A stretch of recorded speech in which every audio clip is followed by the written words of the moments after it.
的原油的油轮可以靠在码头上。另外，大亚湾这个地方呢，有90多个岛屿，在台风期间以及大风期间，可以起到一个防浪、抗风的一个自然的屏障。The site where the complex is being built is just 3 kilometers from an expressway which links major cities like Guangzhou, Shenzhen, and Shantou. According to plan, the complex in the heart of Daya Bay Petrochemicals Industrial Park will be an integrated chemical complex, including steam and electricity generation, as well as storage and shipping facilities. When ready for operations by end 2005, the complex will produce 800,000 tons of ethylene and over 400,000 tons of propylene each year. The raw materials are crucial to industries like garment, electronics, and construction. 珠江三角洲一带的电子、建材，以及塑料的工业非常的发达，每年需要进口乙烯当量，就是这些塑料大概化工产品要占50%。所以中海壳牌在这里选择在这里进行建一个大工厂啊，就是有一个大市场做依托，它的市场非常广阔。所以过去广东这方面就是有一些靠进口，现在在这里建设一个大型的石油化学工业基地啊，可以起到一个这个补充进口、替代进口产品的作用。In total, the complex will generate up to $1.7 billion in product sales each year. And even before it starts production, the joint venture has already created business and employment opportunities.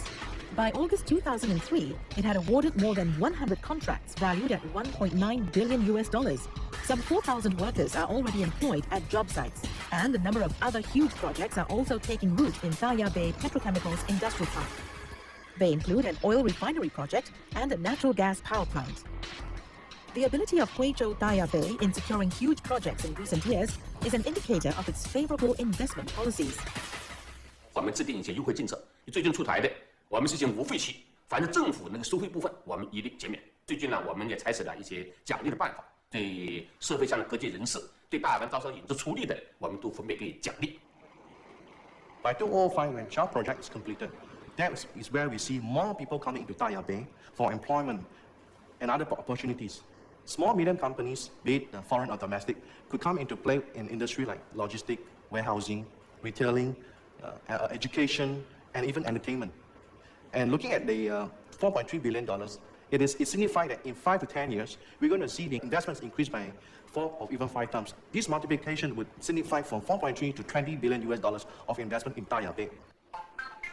Huizhou Daya Bay has been earmarked as one of the key industrial development areas in Guangdong. And judging by its ability to attract big foreign players, Daya Bay has the potential to turn into a world-class petrochemicals industrial zone. Together with the automobile industry taking off in Guangzhou, the economy of Pearl River Delta will be propelled by a twin engine, its old, faithful, labor-intensive light industry, as well as its new flame, capital-intensive heavy industry. Conditions may become even better soon for China Eastern and other mainland airlines. Under a new Sino-US agreement signed this summer, each side can increase the number of airlines flying US mainland routes from 4 to 9. But domestic airlines must first overcome high fuel prices, fierce competition, and relatively high investment costs. Everyone worries about oil prices, which have been fluctuating due to certain unstable global situations. But that's a problem faced by every airline. Gary Chen says the problem of high oil prices is not difficult to resolve. The oil price is difficult to forecast. Few analysts can consistently make a correct prediction. So it's up to the airlines to hedge against the rise and levy a surcharge on passengers' tickets. Chang says mainland airlines should instead worry about competition from US airlines.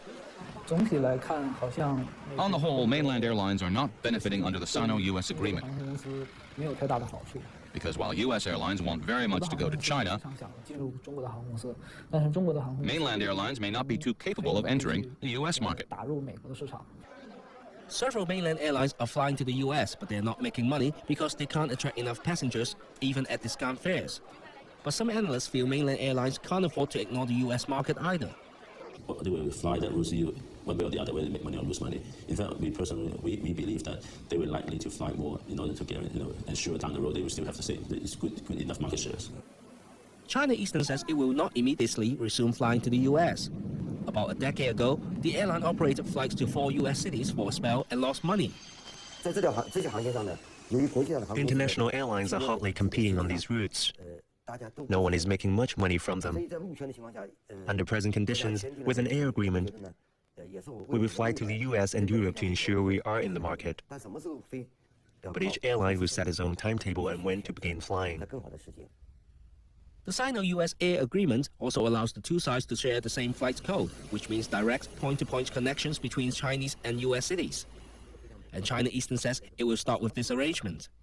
We have signed many code-share agreements with US, French and Australian airlines. We're looking at connections to some mid-sized cities such as Wenzhou and other coastal cities which are more economically developed. We're also studying tourism destinations such as Chengdu, Chongqing and Guilin in Guangxi. They are either fast-developing economies or tourism hotspots. This year alone, the company launched 22 flights on new and old routes. But analysts warn domestic airlines must also improve their services before they can compete against US rivals. Improvements must be made to aircraft deployment, flight distribution, and crew efficiency. For example, the passenger load on some routes is very low, but the airline still operates those routes to service those few passengers. Sometimes making a profit is not the only consideration. The social impact is also taken into account. The problem of China is not hardware, it's not infrastructure, it's really the surface. And that takes time to improve. Although everyone knows, I think even they themselves know, their service lack international quality or standard. But really to make it equivalent to international, it's not like you talk or you build something. That is the whole culture has to change. More like a customer-oriented culture has to be put in place. That takes time. Law says his airline is addressing those issues. We are redesigning aircraft to increase the number of first-class and business-class seats, hiring foreign flight attendants to improve interaction with business travelers. We are also hiring experienced foreign staff as overseas sales representatives. We want to leave Chinatown, where most of our overseas tickets have been sold. The sky in China is not only open to the big players. One airline is preparing to take to the runway. It plans to buy small airplanes to fly short routes into the mainland. Helicopters Hong Kong plans to start flying to mainland cities by the middle of next year. I would try to fly to places where Cathay doesn't fly, or Dragon Air doesn't fly, or Dragon Air doesn't provide enough frequencies. There are still many cities where there's not even a daily flight. So I believe by entering into these markets and providing frequencies with smaller aircraft, there's a niche there. For example, Tianjin, close to Beijing, 10 million populations. There's not even one flight from a Hong Kong airline. Other cities like Jinan, Nanning, Wuhan, all more than 5 million passengers. I mean, 5 million populations, more than that. But there's not enough flights. There's no flight to Jinan, no flights to Nanning, but less than daily frequency to places such as Wuhan. His company will target business travelers. Business travelers are willing to pay a little bit more. The leisure market is a very price-sensitive market. And by operating a small aircraft, my unit cost would be a lot higher than those operated by China Airlines or Dragon Air. For small and big airlines, the new Hong Kong Mainland Air Services Agreement will mean Hong Kong will play a big role in China's overall aviation development. Travelers are unlikely to travel here. Welcome back. Preparations are accelerating for the 2008 Olympics in Beijing, with businesses feverishly bidding to supply licensed products. We now take a look at some of Hong Kong's small and medium-sized enterprises bidding to grab a slice of the pie. After Athens, China's Olympic gold medalists replayed their feats in Hong Kong.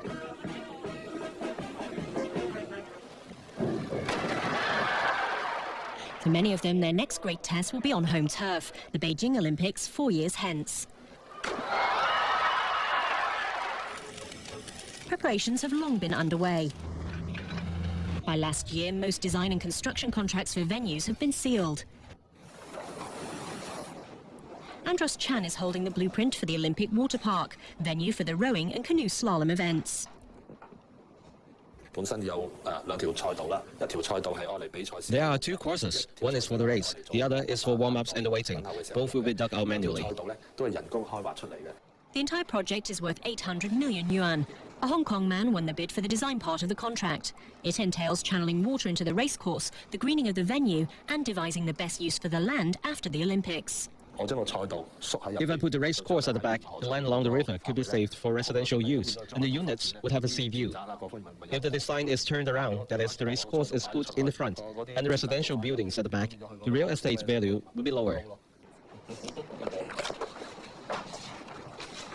All along, most large-scale Olympic projects have been undertaken by European and American companies. Andros Chan's company is headquartered in the United States. It has been involved in design for the 1996 and the 2000 Olympics. That gave its Hong Kong branch crucial credentials to nab contracts for 2008. Actually, not only Hong Kong wants to grab this opportunity. Companies from countries such as France, Australia, etc. are meeting with the Olympic Committee. After we met with the committee, companies from other countries were already waiting outside the meeting room. Actually, Hong Kong businesses have already found a niche in the Olympic market. For Athens this summer, the stuffed toys of the mascots Athena and Phevos were made by a Hong Kong company. Other local firms were also involved in licensed Olympic souvenirs, bringing to the territory in total $5 billion worth of business. And there's potential for growth. In the last 2 Olympic Games, like Athens and Sydney, they launched over 3,000 product lines. Quite a number of them can be participated by Hong Kong companies. Even though in Athens, the Games just finished, a Hong Kong company is also participating, doing the ceramics, the coffee mug, this type of things. The Beijing Olympic Committee has chosen 10 enterprises, including 2 of Hong Kong's listed firms, to supply licensed products in a year-long trial. Among them are manufacturers of hats, stationery, leather and sports goods. They have a very rigorous selection process in finding or identifying the right companies to produce this type of souvenirs for the Olympic Games. They should have a very good product capacity. They're able to produce the things, to deliver the things on time, and have the logistics support. They will do some market study to see which type of product should have a good demand in the markets. Why they have to do this? Because actually the licensing program is part of the the funding sources of the Olympic Games. They would need to introduce some very popular items so that they can raise more capital. The Trade Development Council believes the contracting process for other products will be unveiled next year. Meanwhile, Hong Kong firms can register their details and the goods they have to offer on the official Beijing Olympics website. Some Hong Kong companies are already staking claims. We will, invest $1 million to develop for the Olympic Games. Such as, we have different kind of products. We have plush toys. Like this, we can change to 5 rings. So these products can be already, as a souvenir for the Olympic Games. And besides of the plush toys, we can also do the stationery, the coin purse, key rings. Esther's company produces stuffed toys and gifts. This July, it took part in a local exhibition, also attended by Olympic Committee members, who took note of the company's registered patents for its products.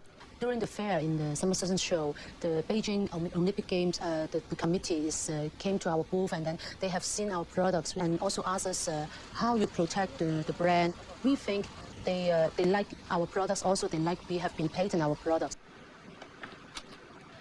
Early indications from Beijing are that it wants to prevent piracy of Olympic souvenirs, so it's inclined to choose reputable companies. Esther thinks that will be an important criterion in the awarding of contracts. Beijing Olympic Committee members came to Hong Kong recently and introduced 130 Olympics investment items, amounting to more than 7.8 billion Hong Kong dollars. Licensees are divided into domestic and international categories. Companies and factories from any country can bid. According to past experience, the sales of this type of product, actually the highest sales are found in the host country, that is Beijing. Of course, the domestic market will be more, a very sought after market up by many Hong Kong manufacturers. Unlike other goods, Olympics licensed products can only be sold in designated retail outlets at prices set in agreement with the Olympics Committee and can't be changed. The Olympic Organizing Committee, they will not allow the manufacturers to, reduce the price of the products, even though they prove not so welcome or popular in the market. So there will be some, not so flexible in top pricing. And in terms of the distribution channels, Chinese government, they said they will have the designated manufacturers and the designated retailers.